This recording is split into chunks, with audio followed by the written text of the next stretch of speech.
Salam, hər vaxtınız xeyir. Bugün sizinlə bu cümləni ingilisinə tərcümə edəcəyik. Mən universitetə getməzdən öncə həmişə dərslərimi təkrarlayıram. Çünki mən məsuliyyətli biriyəm. Buna görə də imtahanlarda yüksək nəticə əldə edirəm. İndi isə gəlin ilk öncə sözlərin ingilisinə tərcüməsinə baxaq. İngilis dilində mən olacaq I, universitet olacaq university, getmək olacaq go, öncə olacaq before,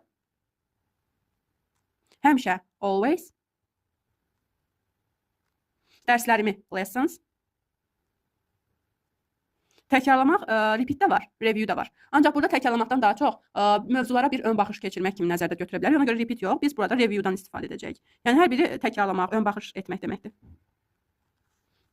Çünki because, mən I, məsuliyyətli responsible olacaq. Biriyəm, yəni insanam mənasında gedir burada. Bu olacaq person. Məsuliyyətli insana, məsuliyyətli biriyəm mənasında. Buna görə də bu ifadəyə deyirik ki, that's why. İmtahanlarda in exams daha doğrusu, çünki larla şəkildə artırmışıq. Cəmləmək üçün ismin sonuna s artırmalıyıq. Yüksək nəticə high score, yüksək high. Nəticə isə score olacaq. Əldə etmək isə olacaq get.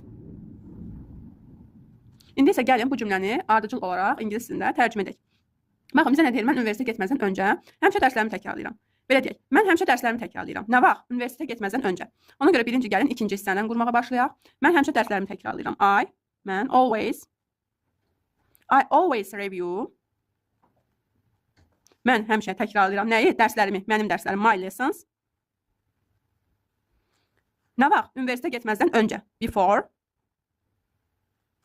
I go to university. Deməli, nə oldu? Mən həmişə dərslərimi təkrarlayıram universitetə getməzdən öncə. Çünki because mən məsuliyyətli biriyəm. I am a responsible person. I am a responsible person.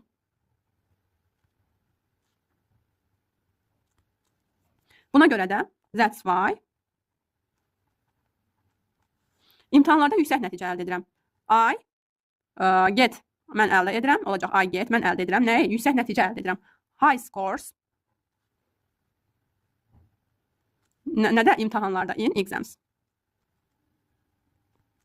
İndi imtahanlarda yüksək nəticələr əldə edir. Düz biz yüksək nəticə əldə edirəm, amma bir imtahanın bir nəticəsi olur. İmtahanların çox nəticəsi olur. Ona görə biz burada scores sonuna, ismin sonuna nə artırdıq?